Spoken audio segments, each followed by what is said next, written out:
ಮಾಡ್ಲಿಕ್ಕಲ್ಲ, PTK ಹಾಕ್ಬೇಕು. ಅದಕ್ಕೆ 2 ನಿಮಿಷ ಮಾತನಾಡಿದೆ. ಇವತ್ತು ಬಂದಿರೋಂಥದ್ದು ನಾವು ಇನ್ನು 3 ತಿಂಗಳಲ್ಲಿ ಬರುವಂತ ಗ್ರಾಮ ಪಂಚಾಯತಿ, ಜಿಲ್ಲಾ ಪಂಚಾಯತಿ, ತಾಲೂಕ್ ಪಂಚಾಯತಿ ಜೊತೆಯಾಗಿ ಪಟ್ಟಣ ಪಂಚಾಯತಿ, ಪುರಸಭೆ ಇಲ್ಲ ನಮ್ದು, ಪುರಸಭೆ ಚುನಾವಣೆ ನಂತರದ 2 ವರ್ಷಗಳಲ್ಲಿ ವಿಧಾನಸಭಾ ಚುನಾವಣೆ ನಮ್ ಕಣ್ಮುಂದೆ ಇದೆ. ಕಳೆದ ಚುನಾವಣೆಯಲ್ಲಿ ನಾರಾಯಣಗೌಡರು ಸೇರಿದಂತೆ, ನಿಮ್ ಪ್ರೀತಮ್ ಗೌಡ ಸೇರಿದಂತೆ ಅನೇಕರ ಸೋಲಾಯ್ತು. ಸೋಲಿಗೆ ಅನೇಕ ಕಾರಣಗಳಿರುತ್ತೆ. ರಾಜಕಾರಣದಲ್ಲಿ ಸೋಲು ಗೆಲುವು ಇಲ್ಲದೆ ನಾವೇ ಗೆಲ್ತಾ ಹೋದ್ರು ನಮಗೆ ಆನೆ ಚೈನ್ ಹಾಕಿ ಕಟ್ಟಾಕ್ಬೇಕು, ಯಾರು ಹಿಡಿಯಕ್ಕಾಗಲ್ಲ. ಸೋಲು ಗೆಲುವ ಎಲ್ಲ ಸಾಮಾನ್ಯ. ಆದ್ರೆ ಸೋತ್ವಿ ಅಂತ ಮನೇಲಿ ಕೂರ್ಬಾರ್ದು, ಗೆದ್ವಿ ಅಂತ ಹೇಳಿ ಆಕಾಶದಲ್ಲಿ ಇರಬಾರ್ದು. ಎರಡನ್ನೂ ಸಮಾನ ಸ್ಥಿತಿಯಿಂದ ತಗೊಳ್ಬೇಕು.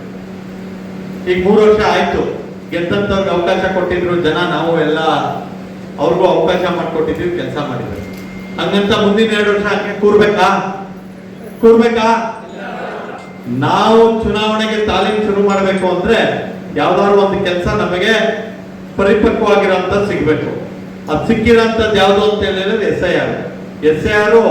ನಮ್ಮ ಮತದಾರರ ಪಟ್ಟಿ ಪರಿಷ್ಕರಣೆಯ ಜೊತೆಯಾಗಿ ಮನೆಯಂತ ಕಾರ್ಯಕರ್ತರು, ಮುಖಂಡರನ್ನ ಮನೆಯಿಂದ ಬೀದಿಗೆ ತೆಗೆದುಕೊಂಡು ಬಂದು ಮುಂದೆ ನಡೆಯುವಂತ ಸ್ಥಳೀಯ ಸಂಸ್ಥೆ, ಗ್ರಾಮ ಪಂಚಾಯತಿಯಿಂದ ಹಿಡಿದು MLA ಚುನಾವಣೆವರೆಗೆ ಭಾರತೀಯ ಜನತಾ ಪಾರ್ಟಿಯನ್ನ ಮತ್ತೊಮ್ಮೆ ಅಧಿಕಾರಕ್ಕೆ ತರೋದಕ್ಕೆ ಸರ್ವಸನ್ನದ್ಧವಾಗಿದ್ದೀವಿ ಅಂತ ಹೇಳಲಿಕ್ಕೆ ನಾವು ಇವತ್ತಿಲ್ಲಿ ಬಂದು ಕೂತಿರೋದು ಅಂತ ಭಾವಿಸ್ತೀವಿ. ನಿಮ್ಮೆಲ್ಲರಿಗೂ ವಿನಂತಿ ಮಾಡೋದಿಷ್ಟೇನೆ, SIR ಬಗ್ಗೆ ಮಾತನಾಡ್ತಾರೆ, ಅದರಲ್ಲಿ ತಜ್ಞರಾಗಿ ದತ್ತಣ್ಣ ಇದ್ದಾರೆ, ಅಶ್ವಿನಿ ಅಕ್ಕ ಇದ್ದಾರೆ, ನಾನು ಮಾತಾಡಕ್ ಹೋಗೋದಿಲ್ಲ. ಆದ್ರೆ KR-ಪೇಟೆ ಚುನಾವಣೆ, ಮುಂದೆ ನಡೆಯುವಂತ ಸ್ಥಳೀಯ ಸಂಸ್ಥೆ ಇರ್ಬೋದು, ವಿಧಾನಸಭಾ ಚುನಾವಣೆ ಇರ್ಬೋದು, ನಿಮ್ಮೆಲ್ಲರೂ ತಲೆಯಲ್ಲಿ ಇರುತ್ತೆ ಆ ಟಿಕೆಟ್ ಅವ್ರಿಗಾಗುತ್ತೆ, ಈ ಟಿಕೆಟ್ ಅವ್ರಿಗಾಗುತ್ತೆ ಅಂತ. ಯಾವ ಟಿಕೆಟ್ ಯಾರಿಗೂ ಅಲ್ಲ. ಮಂಡ್ಯದ ಕನಿಷ್ಠ 2 ರಿಂದ 3 ಮೈತ್ರಿ ಆದ್ರೂ ಕೂಡ ಭಾರತೀಯ ಜನತಾ ಪಾರ್ಟಿ ಸಿಗುತ್ತೆ. ಅದು ಮೊದಲನೇ ಟಿಕೆಟ್ KR-ಪೇಟೆ. ಕೇಂದ್ರ ಮಂತ್ರಿ ಆದವ್ರು ಬಿಟ್ಟು ಬೇರೆ ಟಿಕೆಟ್ ತಗೊಂಡ್ಬಂದ್ರೆ ಸಾಲಲ್ಲ, ಗೆಲ್ಬೇಕು. ಗೆಲ್ಲದಕ್ಕೆ ಏನ್ ಮಾಡ್ಬೇಕು ಅಂತ ಚರ್ಚೆ ಮಾಡೋದಕ್ಕೆ ನಾವ್ ಇವತ್ತೆಲ್ಲ ಬಂದು ಕೂತಿರೋದು. ಏನ್ ಮಾಡ್ಬೇಕು? KR-ಪೇಟೆ ಮತಕ್ಷೇತ್ರದಲ್ಲಿ ಬಿಜೆಪಿ ಹೊಸದಾಗಿ ವೋಟ್ ಹಾಕ್ಸಿ ಅಂತ ಹೇಳೋ ಅವಶ್ಯಕತೆ ಇಲ್ಲ. ಅವ್ರು ಒಂದ್ಸರಿ ಹಾಕಿ ಅಭ್ಯಾಸ ಆಗ್ಬಿಟ್ಟಿದೆ. ಹೂವಿನ ಗುರುತು, ಕಮಲ ಗುರುತಿಗೆ ಅದೆಲ್ಲ ಹಾಕ್ಸಿರೋರು ಯಾರು ಅಂದ್ರೆ ಪುಣ್ಯಾತ್ರು ನೀವೆಲ್ಲ ಬಂದು ಕೂತಿರೋರ ಸೇರಿ ನಾರಾಯಣಗೌಡರನ್ನ ಬಿಜೆಪಿಯಿಂದ ಗೆಲ್ಸಿದಂತ ಹಿರಿಮೆ ಹೊತ್ತಿರೋಂಥವ್ರು. ನಾವು ಮಾಡ್ಬೇಕಾಗಿರೋ ಕೆಲಸ ಇಷ್ಟೇನೆ. ಪ್ರತಿ ಹಳ್ಳಿಗೆ ಹೋಗಿ ನಾರಾಯಣಗೌಡರು ಬಿಜೆಪಿಯಿಂದ ಗೆದ್ದು ಮಂತ್ರಿ ಆದ ನಂತರ ಏನ್ ಕೆಲಸ ಆಗಿತ್ತು, ಈಗ 3 ವರ್ಷದಲ್ಲಿ ಏನ್ ಕೆಲಸ ಆಗಿದೆ, ನೀವೇ ತುಲನೆ ಮಾಡಿ ಅವ್ರು ಯಾರು ಕೆಲಸ ಮಾಡಿದ್ದಾರೆ ಅಂತ ಮಾರ್ಕ್ಸ್ ಕೊಡಿ ಅಂತ ಹೇಳಿ ಕೇಳಿ. ಏನು ಮಾತಾಡ್ಬಿಡಿ, ಯಾರ ಬಗ್ಗೆನೂ ಕೆಟ್ಟದಾಗಿ ಮಾತಾಡೋದು. ಅದ್ರಲ್ಲಿ ಯಾರು ಉತ್ತೀರ್ಣರಾಗ್ತಾರೆ ಅವರಿಗೆ ಜನ ಆಶೀರ್ವಾದ ಮಾಡ್ತಾರೆ. ಸೂಕ್ಷ್ಮ ಅರ್ಥ ಆಗ್ತಿದ್ಯಾ? ಹಾಗಾಗಿ ನೀವೆಲ್ಲರೂ ಮಾಡ್ಬೇಕಾಗಿರೋದು ಇಷ್ಟೇನೆ. ಪ್ರತಿ 261 ಬೂತ್ ಅಲ್ವಾಣ, 261 ಬೂತ್ ಇದೆ.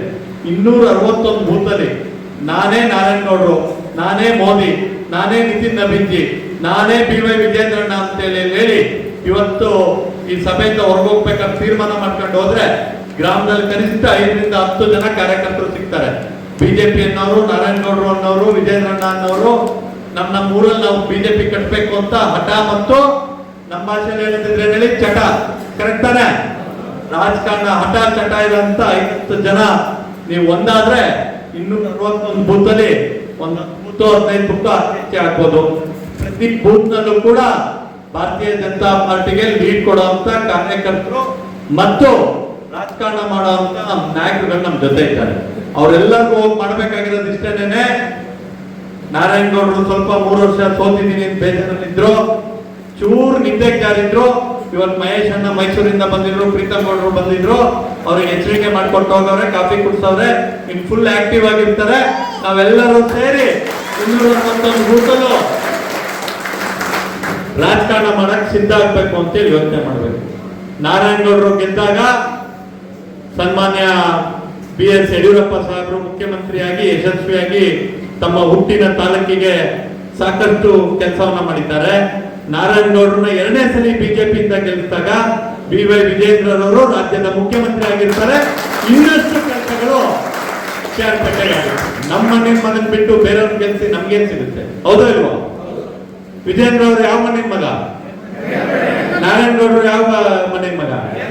ಡಬಲ್ ಧಮಾಕ. ಮುಖ್ಯಮಂತ್ರಿ ಆಗೋರು KR-ಪೇಟೆಯವರು, ಶಾಸಕರಾಗಿ ಮಂತ್ರಿ ಆಗೋರು KR ಅವರು, ಅದನ್ನು ಬಿಟ್ಟು ಬೇರೆ ಹೌದಾ ಇಲ್ವಾ? ಹಾಗಾಗಿ ನಿಮ್ಮೆಲ್ಲರಿಗೂ ಕೈ ಮುಗಿದು ಕೇಳ್ಕೊಳ್ತೀನಿ. ನನಗಿಂತ ಚಿಕ್ಕವರು ವಯಸ್ಸಲ್ಲಿ ಚಿಕ್ಕವರಿಗೆ ಕಿವಿ ಇಟ್ಟು ಹೇಳ್ತೀನಿ, ಹಿರಿಯರಿಗೆ ಪಾದ ಸ್ಪರ್ಶ ಮಾಡ್ಕೊಳ್ತೀನಿ, ತಾಯಂದಿರಿಗೆ ಕೈ ಮುಗಿದು ವಿನಂತಿಯನ್ನು ಮಾಡ್ತೀನಿ. ಇವತ್ತಿಂದ ನಮ್ಮ ಚುನಾವಣೆ ತಾಲೀಮು ಶುರುವಾಗಬೇಕು. ಪ್ರತಿ ಗ್ರಾಮದಲ್ಲೂ ಹೋಗಿ ಹೇಳಿ, ಪ್ರೀತಮ್ ಗೌಡರು ಬಂದಿದ್ರು, ವಿಜೇಂದ್ರಣ್ಣ ಕಳಿಸ್ಕೊಟ್ಟಿದ್ರು, ನಾರಾಯಣಗೌಡರು ನಮ್ಮ ಮುಂದಿನ ಅಭ್ಯರ್ಥಿ, ಮುಂದಿನ ಗ್ರಾಮ ಪಂಚಾಯತಿ ನಾವು ಗೆಲ್ಲಬೇಕು, ತಾಲೂಕ್ ಪಂಚಾಯತಿ ನಾವು ಗೆಲ್ಲಬೇಕು, ಜಿಲ್ಲಾ ಪಂಚಾಯತಿ ಗೆಲ್ಲಬೇಕು, ನಾರಾಯಣಗೌಡರನ್ನ ಮಾಡ್ಕೋಬೇಕು. ಆ ನಿಟ್ಟಿನಲ್ಲಿ ನಾವೆಲ್ಲ ಕೆಲಸ ಮಾಡೋಣ ಅಂತ ಹೇಳಿ ನೀವು ಮೈಚಲ್ಲಿ ಹೊರಡ್ಲಿಲ್ಲ ಅಂದ್ರೆ, ನಾರಾಯಣಗೌಡರು ಟೈಮ್ ಕೊಡ್ತಿಲ್ಲ, ನಾರಾಯಣಗೌಡರು ಟೈಮ್ ಕೊಡ್ತಿಲ್ಲ ಅಂದ್ರೆ ಟೈಮ್ ಯಾರಿಗೆ ಕೊಡ್ತಾರೆ? ನಿಮ್ಗಳಿಗೆ ಕೊಡ್ಬೇಕು. ನಿಮ್ಗಳಿಗೆ ಕೊಡ್ಬೇಕು ಅಂದ್ರೆ ನೀವು ಮನೇಲಿ ಇದ್ದವ್ರು ಬಂದು ನಿಮ್ಮನ್ನ ಹೇಳ್ಸಕ್ ನಾರಾಯಣಗೌಡರು ಬರಲ್ಲ. ನೀವು ಬೀದಿಗಿಲ್ದಿ ನಾರಾಯಣಗೌಡರನ್ನ ಕರ್ಕೊಂಡೋಗಿ ಸಂಘಟನೆಯನ್ನ ಪ್ರಾರಂಭ ಮಾಡಿ, ಭಗವಂತನ ಆಶೀರ್ವಾದದಿಂದ B.Pharm ವಿಜೇಂದ್ರಣ್ಣ ಅವ್ರು ಇಸ್ಕೊಳ್ಳೋಕ್ಕೂ ಮುಂಚೆ ನಾರಾಯಣಗೌಡರು ಕೊಟ್ಟು ಆಮೇಲೆ ಅವ್ರು ಶಿಕಾರಿಪುರದ B.Pharm ತಾಳ್ತಾರೆ. ಯಾರಿಗೂ ಅನುಮಾನ ಬೇಡ, ಅವ್ರ ಶಾಸಕರನ್ನ ಕೆಲಸ ಮಾಡೋಣ ಅಂತ ಹೇಳ್ತಾ ನಿಮ್ಮೆಲ್ಲರಿಗೂ ವಿನಂತಿ ಮಾಡ್ತೀನಿ. ಇವತ್ತು SIR ಮತ್ತೆ ಬೂತ್ ಅಧ್ಯಕ್ಷರಾಗಿ ಜವಾಬ್ದಾರಿ ತಾಂಡಿ ಏನ್ ಇವತ್ತು ಬಂದಿದ್ದೀರಿ ಕಾರ್ಯಾಗಾರಕ್ಕೆ, ಇದಕ್ಕೊಂದು ಅರ್ಥ ಬರಬೇಕು ಅಂತ ಹೇಳಿದ್ರೆ, ಅವ್ರು ಏನು ದತ್ತಣ್ಣ ಅವ್ರು ತಿಳಿಸ್ತಾರೆ ಅದನ್ನ ಕಾರ್ಯಗತ ಮಾಡೋದ್ರ ಜೊತೆಯಾಗಿ ರಾಜಕೀಯವಾಗಿ ಸಕ್ರಿಯವಾಗಿ ನಮ್ಮ ಅರಳಿಕಟ್ಟೆಯಲ್ಲಿ ನಮ್ಮ ಗ್ರಾಮದ ಅರಳಿಕಟ್ಟೆಗಳಲ್ಲಿ ಟೀ ಕ್ಯಾಂಟೀನ್ ನಲ್ಲಿ ಕೂತಂತ ಸಂದರ್ಭದಲ್ಲಿ, ಮದುವೆ ಕುಂಜಿಗೆ ಹೋದಂತ ಸಂದರ್ಭದಲ್ಲಿ, ಗೃಹ ಪ್ರವೇಶಕ್ಕೆ ಹೋದಂತ ಸಂದರ್ಭದಲ್ಲಿ 4 ಕಡೆ ನಾರಾಯಣಗೌಡರು ಪುಣ್ಯಾತ್ಮಪ್ಪ ಆಯ್ತಿರ್ಲಿಲ್ಲ, ಓದಿತಿರ್ಲಿಲ್ಲ, ಯಾರಿಗೂ ಕಷ್ಟ ಕೊಡ್ತಿರ್ಲಿಲ್ಲ, ಎಲ್ಲಾರನ್ನೂ ಪ್ರೀತಿಯಿಂದ ಮಾತಾಡ್ಸಿದ್ರು ಅಂತ ಶಾಸಕರು ನಮ್ಗೆ ವಾಪಸ್ ಬರ್ಬೇಕು ಅಂತ ಹೇಳಿ 4 ಒಳ್ಳೆ ಮಾತಾಡಿದ್ರೆ ಸುತ್ತಮುತ್ತ ಕೂತವ್ರು ನಿಂತವ್ರು ಒಂದು 10 ಜನ ಕೆಲ್ಸ್ಕೊಳ್ತಾರೆ. ಅವ್ರ ಮನೆಗೆ ಹೋಗಿ ಹಿಂಗಂತಿದ್ರು ಅಂತ ಮಾತಾಡ್ತಾರೆ. ಬಾಯಿಂದ ಬಾಯಿಗೆ ಹೋಗಿ ಮತ್ತೆ ನಾರಾಯಣಗೌಡರು ಶಾಸಕರನ್ನ ಮಾಡೋಂತ ಜವಾಬ್ದಾರಿ ಯಾರ ಮೇಲಿದೆ? ಮಾಡ್ತೀರಾ? ಆಗ್ಬೋದಾ? ಉದ್ಘಾಟನೆ ಭಾಷಣ ಮಾಡಲು ಅನುಕೂಲ ಮಾಡಿಕೊಟ್ಟಂತ ಮಂಡಲದ ಅಧ್ಯಕ್ಷರು ಮತ್ತು ಪದಾಧಿಕಾರಿಗಳು ಹೊಂದಿಸಿ